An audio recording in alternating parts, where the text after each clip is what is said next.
Parasites are something that I think we all need to be aware of and take into consideration about how to approach them. Kim Rogers, also known as the Worm Queen, is back on the Sowing Prosperity podcast to take another deep dive as we also look into mold exposure and what all of these negative health consequences of not paying attention to this topic.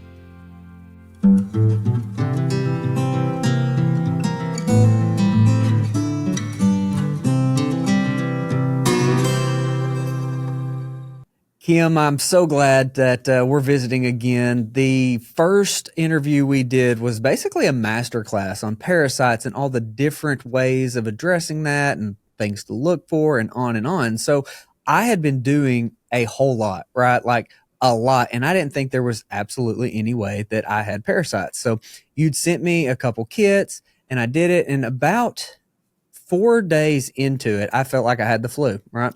I will be honest, I didn't follow your instructions because I didn't think there was any way that I had parasites.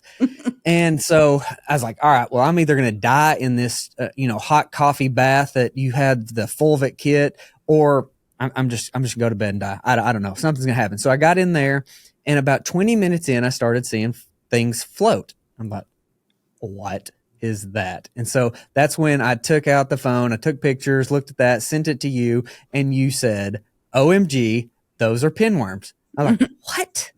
You're like, take the charcoal. So anyways, that was something that was very, very eye-opening for me, that I actually had parasitics that you could see with the naked eye. Yeah. And I had been doing fenbendazole, diatomaceous earth, ivermectin, like doing everything and didn't think. So your kit is absolutely incredible on top of that. So let's get into a little bit of that kit system. Why would I still have parasites being on pharmaceutical grade anti-wormers, right? Mm-hmm. And the diatomaceous earth, everything I've been doing, and the kit that you have created would knock some of these dudes out. Well, thanks. It's a great kit, man, because I've done all of that as well as herbs. So the same thing kind of happened to me as well. And so that's where I started to critique the kit a little bit and added different elements that the synthetics didn't cover. So there's a few different ways it can be explained. The first one is the anatomy and physiology of having parasites, heavy metals, candida in your body. So they're weighted down by heavy metals. So you really need to do a heavy metal detox while you're doing those, because they're weighted down with the heavy metals. You can remove the floaters. Basically, if you think about your body as like liquid and they're like floating around, those were gone from the synthetics. But then the other ones were weighted down by heavy metals.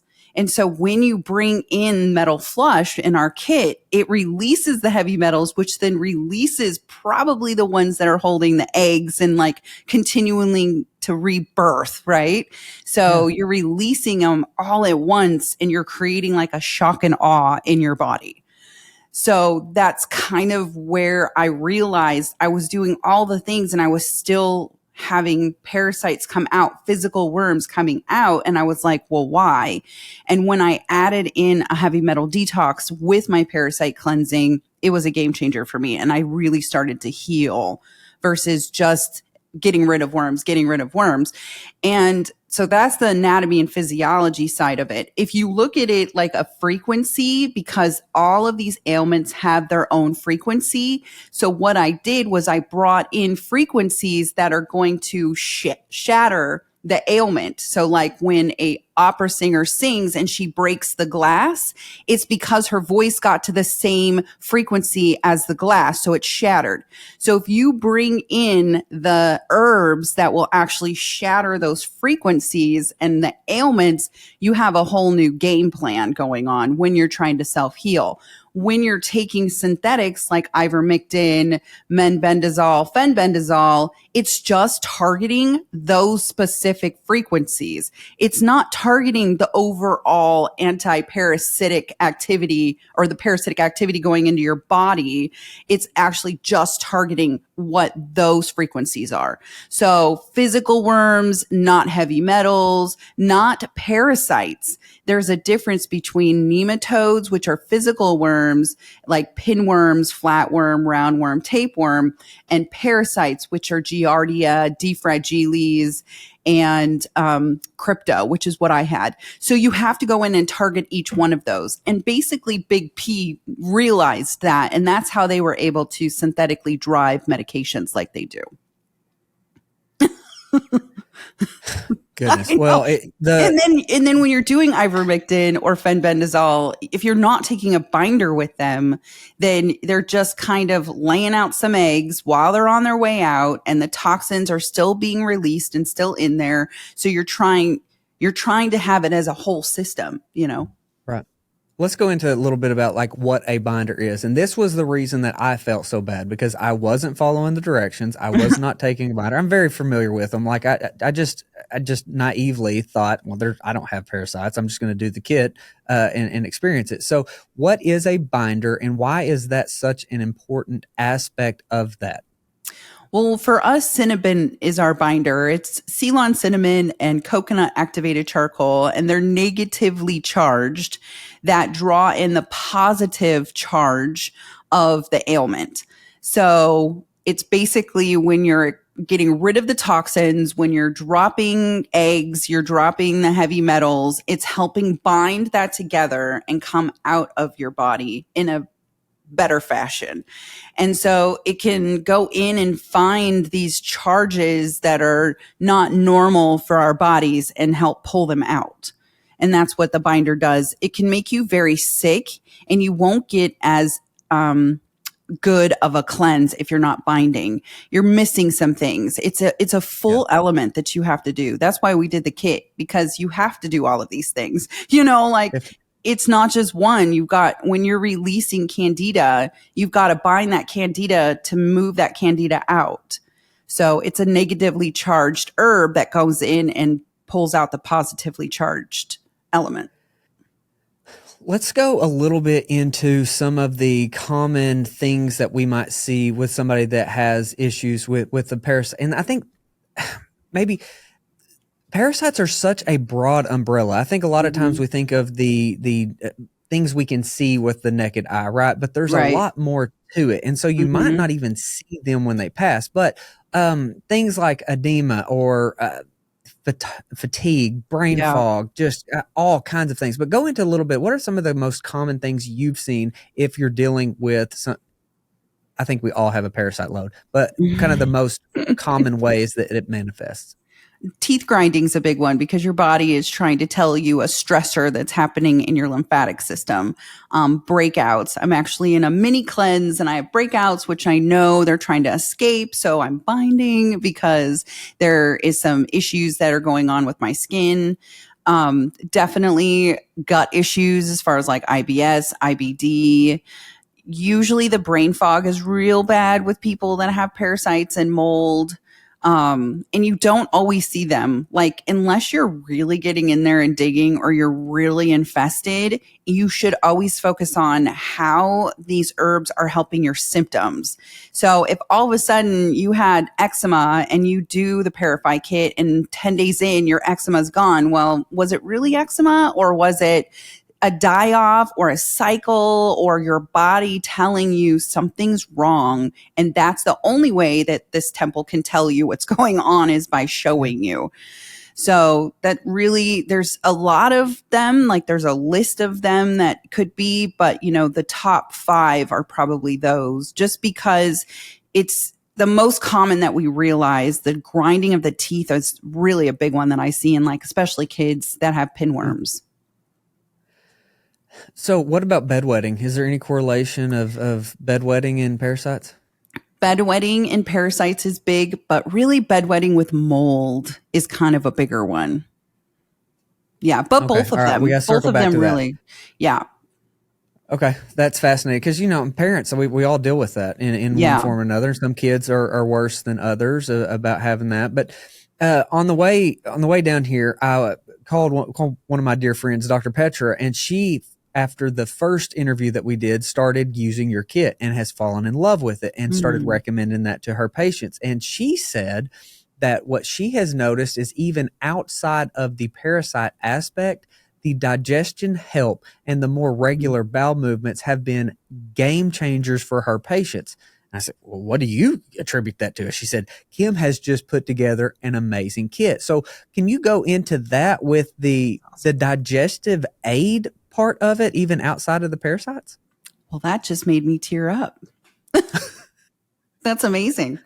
She is absolutely an incredible practitioner and been able to help people and put things together in a really powerful way. And for her to say that about this kit, it's not lip service. Well, who would have thought that this woman that had worms could do all of these things because of just some trying to heal my body? I mean, it's just wild some days when I look back and I think, oh my God, well, I've been doing this for 3 years every day. I know we're going on our 3rd year. It's wild that it's been an amazing 3 years. So when I designed it, I also had a hard time pooping. I hadn't really pooped in a month, and that's kind of what started this whole thing. I think we talked about that when we were on our last podcast together. And I needed to find a reason on how my colon could help. Like, it was so inflamed that it was causing me to not poop. So I sat down and I looked at what herb would help the inflammation in my body, but also help the inflammation in my colon. And so I started to research like Oregon grapefruit, which is also an anti-parasitic. And when you pair it with wormwood, you just create this like fire kit that allows you to have your inflammation goes down and you can actually like heal. And I just went in and I looked at ways that I could help myself go to the bathroom. That was really a big one for me.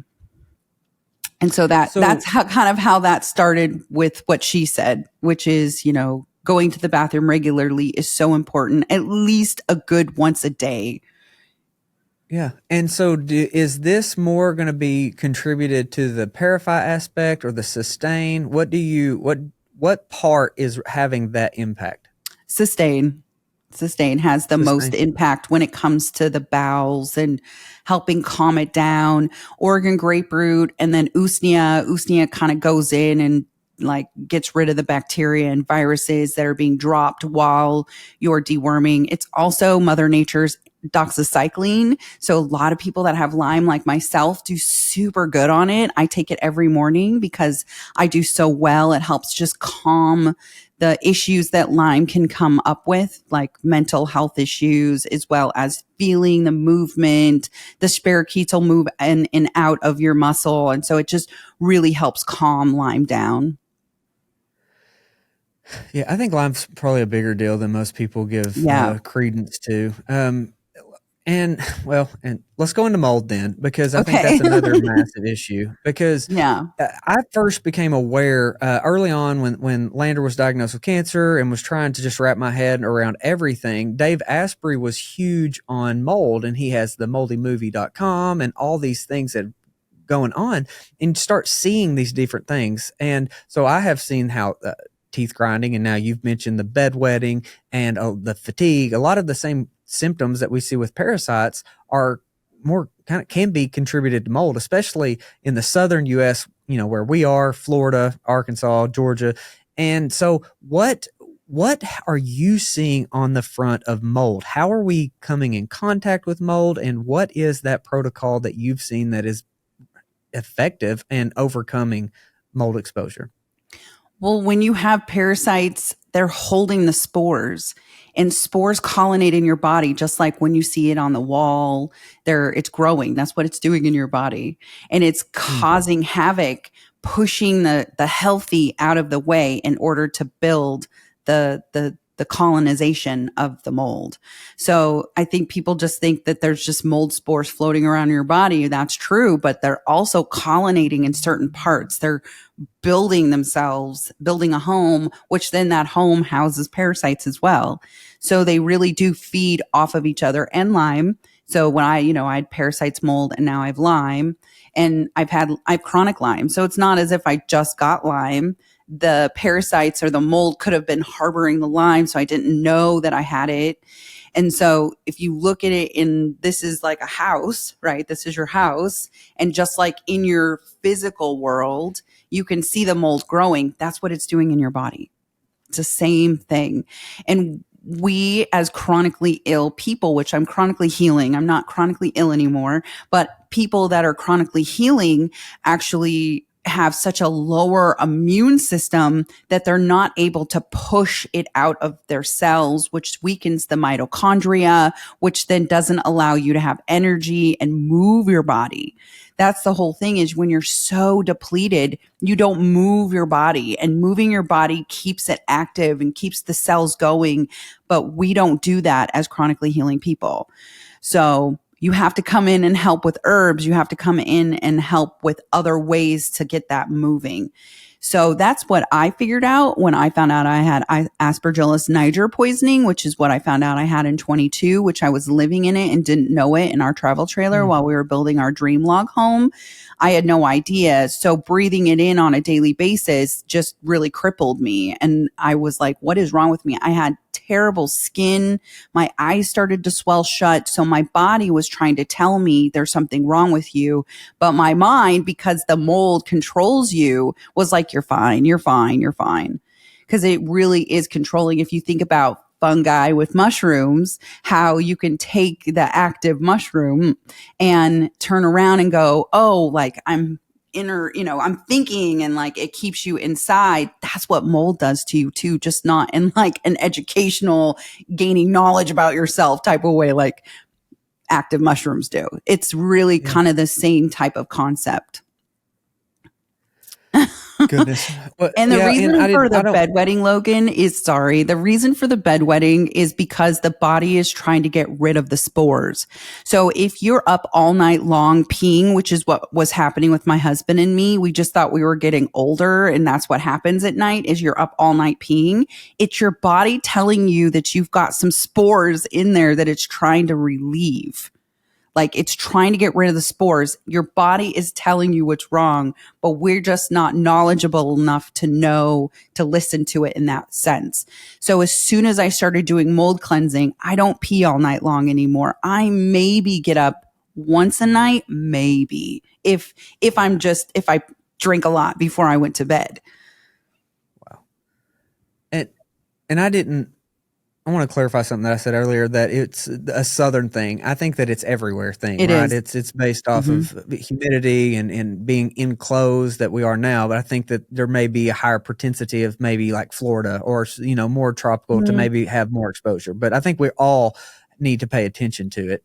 I think the biggest issue about it, though, is that the way they build houses. The way they build houses, they leave it out, and then they're required to have a blow test. And that means that you have to not have it's so sealed tight in the building world, because we're builders. My husband and I are builders. In the building world, they're required to have the house airtight. It's called a blow test. And they go in and nothing should escape. Well, that's a problem. When nothing can escape from the house, you have no circulation and things will grow. You have one water leak. We had a leaky toilet in our new log home, but we had put BoraCare down to stop any mold growth. And we found out like 3 weeks after, because we're not living there right now, that there was a leak. And because we put the BoraCare down, it stopped it. But if not, it would have grown. And we would have never known because it was under the flooring. We had to rip everything apart. And we found the water leak. If you think about how easy within 24 hours mold grows. So it can be in our walls, it's in our wood, it's under our flooring. It's so easy for it to grow. And without the knowledge of, doing testing with your air in your house, there's no way that you're ever going to know that you have mold. It could be a brand new house. I'm working with someone right now who literally just moved in 6 months ago and has terrible mold poisoning. And she just moved into this new house. It's because they left it out in the rain while they were building it. And then they closed it up immediately, creating condensation behind the drywall. So what are some solutions? Like, I mean, that's absolutely terrifying, Kim. So Yeah. I mean, this is obviously you got to get to the root cause of it, but in the Mm-hmm. meantime, is this where the air purifiers, that are certain Yeah. ones that work better? What do we do? And then obviously the mold kits are something I think that everybody should do probably periodically at least. Mm-hmm. There is companies that you can test your air. Gotmold.com is a really great company. He grew up in mold. It made him really sick and he found out. So he created a company. It's like a super easy test. They send you this machine, you put a filter in it, let it sit in a room for 5 minutes, and then you send the filter back to them. And then they test it in the lab, and then they tell you all of the different possible molds that you have in your house. They have you do a baseline. They put it outside. You put it outside first just to see the air, and then you bring it in, and then they can test against each other. It's not expensive. It's a couple $100s. We do it 2 to 3 times a year in our log home because we live in a very moldy environment outside of the rainforest in Washington. So we just make sure that we test everything just because it's important to continue to keep your environment safe. We also use air doctors everywhere in both our apartment as well as our log home. They have those options. We constantly are cleansing because we're exposed on a, basis. We're traveling. So a lot of homes we've been in that we've traveled to have terrible mold, which then sets you off. Then you harbor those spores again. So it really is just the knowledge, because knowledge is power. Yeah. Something that I have started doing and I have noticed a huge difference is a ozone generator. Anytime that I'm gone for extended periods of times for like the bedroom or the house stuff, I run one of those and it is absolutely incredible, the difference. And I think Mm-hmm. I don't know what all it does, but I would assume that it's going to at least kill some of the mold or whatever is in there. But what about respiratory issues? Let's say asthma Mm-hmm. or chronic colds or any of that stuff. What are you seeing with either parasites and or mold on that front? Everybody that's in mold has some sort of a respiratory issue going on, and they just continually keep staying sicker and sicker because your body isn't getting a break. It's in constant fight or flight. That's what mold does. It keeps you in constant fight or flight. You're always on alert because your body doesn't understand why it's colonizing mold. So Hmm. it's in a constant state of alert all the time. So I'm seeing a lot of people that have done parasite cleansing with Parafy turn around and go, okay, now I need to do the mold cleanse because I'm still feeling off. They do the mold cleanse. It's so tough on the body to do the mold cleanse because it's pushing the spores out of your cells, replacing it with assisting the mitochondria. And it's not always the most comfortable thing. And the mold can convince you don't need to do this anymore. And so it convinces you're kind of nuts, actually. Yeah. Well, I think we can all relate to that in one way or another. So, is that something that let's say we go down on vacation and we're Mhm. exposed to a moldy Airbnb or whatever, and then that's in our body and we go somewhere else and we just live and it's not in mold. Is that still something that can just stay in us for the long term that we still have to deal with in one way or another? It can. It can. And mold cleansing takes a really long time. I'm Mm, still mold cleansing. I still have active Aspergillus niger in my body, but I don't have symptoms from it, but it's still active in my body. I actually have 11 different molds in my body that I had no idea about because I just basically was collecting spores everywhere I went. And so it lives in your cells to a point where when you go and cleanse that or you're around it, your body's going to alert you. So yeah, mm. you can still collect the cells everywhere you go, and it can put you into a flare when you're around it. Jeremy, my husband, we went into an Airbnb and she had put tiki wood down in a shower, like for designer purposes. We walked into the Airbnb and immediately his eyes swelled shut and he became very angry. A lot of people that have mold have anger issues because it's affecting their liver so heavily. So he immediately, I'm talking like minutes. We walked right back out of the Airbnb and we let her know. because we walked into the bathroom. We looked down and I'm like, wait, it's like black. And I said, who puts tiki wood on the floor in a shower? And we lifted it and it was just Oh, thick. And we're goodness. like, we're out. We got to go. Like, we cannot stay here. So it took him weeks to get past that situation in his body because it basically was like a party, right? Oh, this mold met this mold and they're partying now. Like Lord. parasites. Okay. Well, this is terrifying and doesn't sound like Oh, it's just a super easy solution, but at least we got hope. Let's talk about some yeah. of the other like maybe lifestyle activities we can take. How about like getting lots of sunshine, or is Hmm. there exercise? You'd mentioned lymph a couple times. Um, Rebounders, vibration boards, Hmm. hiking, whatever. What do you think are really important lifestyle activities to participate in?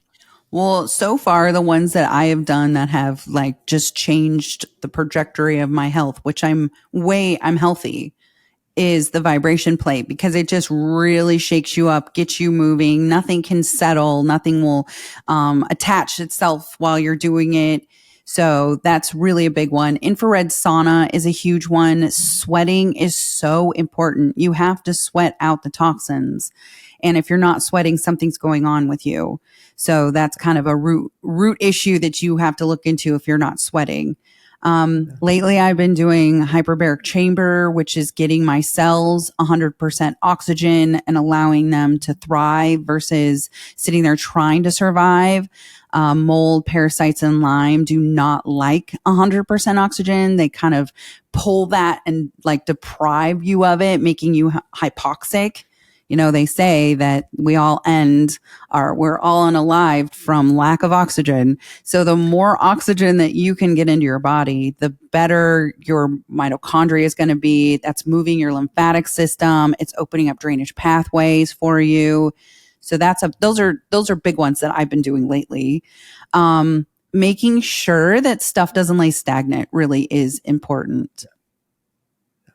The sauna is a big deal, and this is where I should Mhm. have really been on it when I took your kit. But it can release toxins too, right? And so, Mhm. like a binder or the charcoal with that, or humic complexes. I like beam minerals. Take that.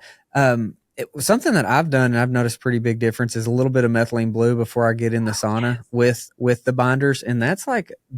big. A big thing. So the saunas, I'm a huge fan, and then I've got the power plate vibration board right there, and so it's Nice. like just part of a routine. So what do you look for in evaluating tech? Because there's some downsides, right? Like I'm very much dependent on it, but I think we got to be Mhm. realistic. How do you evaluate what kind of devices you're going to spend money on or recommend and utilize? Well, I want to go back to the M Blue because I love M Blue and I don't talk about it very often because it's super censored in the social media world. It's kind of sad because dye therapy is really amazing. Yeah. The origin of the dye therapy is pretty cool, but just being able to do methylene blue and open up your mitochondria in such a fast and furious way that it's amazing. When we had mold poisoning, we did a lot of methylene blue. And did you do it like, okay, so the way we did it is we would take the methylene blue, we would wait 20 minutes, and then we would sit in front of red light to activate it even more. Jeremy actually would take it and go stand outside. I would take it and like just sit inside of the red light. Is that what you do? Yeah, I do both. So, like before a podcast, a lot of times I actually take nicotine gum and then Okay. the methylene blue, and I will go stand out and make sure I get as much sun exposed on my skin as possible. And there's a noticeable difference. It's because Hmm. you said dye therapy. I think we don't talk enough about light, and it very well may be the most fundamental thing about life and biology. I think that there is. Jack Cruz has been on a couple times, and as he is who he is, but he's really opened my eyes to how important the light component is. And I think Yeah. that's the reason that the methylene blue is working so unbelievably well, is because it's given the body the ability to utilize light in a better way. But yes, exactly. It's before utilize all the full spectrum of the sun. and I have the infrared sauna. It's Okay. That's why you sunlight do and is so the good, brand because we you're have. like taking it and then going in and you're just absorbing it and Yes. pushing. Methylene blue is just pushing it deeper and deeper when you're using that red light. Yeah. Yeah. No, That's cool, man. it's super cool. I got to give, Dave Asprey very early on, the putting me down these rabbit trails. But it's a big deal and it matters. I think that I'm always a fan of natural ways first. Like I'd rather be in the sun and Hmm. exercising than I would in the sauna when all possible. But having these tools and modalities to get to the next step, right, are they're so important, especially when you're sick and you don't feel like going Yeah. outside or don't feel like exercising. So, um, something we're talking about censored things. I'm perfectly fine with talking about censored things. So one thing that I've been trying to figure out is SV40. Okay. So this is simian virus 40. We're not allowed to talk about this at all. But in talking to a lot of the oncologists, they don't have a solution for it. Right. And it's an oncovirus. This is not, it's not conspiracy. This is laid out perfectly. And so I was curious if there's anything that you've come across with viruses, specifically SP40, but in what you're doing as a ways to mitigate it because as far as I know, with everybody I've talked to, Hmm. literally get in the sun as much as you can is the only thing. There's nothing. So like, Right. I would really like to find more, if at all possible. Yeah. I mean, the vitamin D and just your body being able to flow. And I mean, that's what I did with all of my viruses that I've had, because I've had a few. I had Yeah. EBV and CMV, like all of these dropped from when I was doing parasite cleansing. They all were like chilling inside of my body. I actually was tested, I don't know, 15 years ago with spinal fluid for Epstein-Barr virus and came back negative. And then all of a sudden I have Epstein-Barr virus 15 years later that really just wreaked havoc. So I have found that usnea was a huge game changer because it goes in and helps remove the viruses out of your body. Fascinating. Fascinating. Well, what's next for you, Kim? Where can we send everybody? Not that you're not all over the place, anyways. But what's next? What are you working on? So we've started a podcast. We started filming last month for it. We haven't released the name just yet, but we've started it. We're going to show people all of the cool modalities that you can do, like cryo, when it comes to standing in cryo, like the chamber, as well as cold plunging, just kind of showing people like a better way of taking control of your health. I've been doing a lot of NAD. If you haven't done NAD yet, I highly recommend NAD IV therapy. It has completely changed my health. When I added HBOT and NAD therapy into my world in March, my skin got better, my mental health got better. I feel normal again because my mitochondria is operating at a normal rate. But if you haven't done it, I highly recommend it. I highly recommend it because it's not Fascinating. super comfortable for the 4 hours that you have to sit there while getting high amounts of NAD pushed into your body. But I only have to do it once a month. And Yeah. for 4 hours, I just sit there and like grin and bear it, and then I'm done. So, just continuing to keep my health going. And we're going to be starting a new program to help people cleanse so that there's a community. Our website launches. We have a brand new website. It's more of an experience and a lifestyle so that it's not so parasite cleansing, like worms. It's like, this is Yeah. what we all need to do to take control of our health and have sovereignty over our bodies. Instead of being told what's wrong with us, we can actually do this all ourselves. Yeah, I love that. And I want to highlight something with your company is it's basically made to order, right? And this Mm-hmm. is what I love. And so like being in Arkansas, I love that, a lot of it's made right here at Jonesboro. I think that's Yeah. so cool. Yeah. And so this is what I want to get our highlight is that this isn't just sitting on shelves for Mm-hmm. years at a time and then shipped out. Y'all are making batches and it's coming as orders come in. Will you talk a little bit about why that's important? Yeah. So we soak our herbs. We do it all ourselves because we're not having a lab recreate the structure of the herb. We're just using the herbs. So we want to make sure that the highest quality is going out to you guys. And we really took a lot of initiative to find the right way that our ancestors would do it. So when we soak the herbs, we soak them for 5 up to 8 weeks, which then pulls the most medicine out of the herb. And then we do some of our tinctures called double extracting. There's a way to pull out parts of medicine from an herb from alcohol, which is what we use. And then another part of it is a water soluble way. So we want to make sure that we pull all of the medicine out and we don't leave any to waste. We just learned this cool technique and that's how we do it. And then we want to make sure that you bind. So we also make our binder. We don't make the capsule that it's in, but we actually make the binder ourselves. And we don't let it sit on the shelf because we want it to be as fresh as possible, you know? Yeah.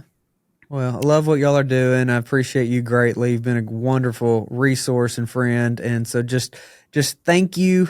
Thank you for coming on here again and laying out a lot more information. And will you just tell us where we need to go to get our goodies? Rogershood.com is our website. And then Mrs. Rogers Hood is my TikTok, and then Mrs. Rogers.hood on Instagram. You can also go to Rogers Hood Apothecaries, Instagram and TikTok, and we answer every comment, every DM. We really want you to have a good experience and not be stressed because that's kind of a weird thing, right? Like parasite cleansing is weird, but we're trying to normalize it and make you realize it's more than just removing parasites. It's giving you your health back. Absolutely.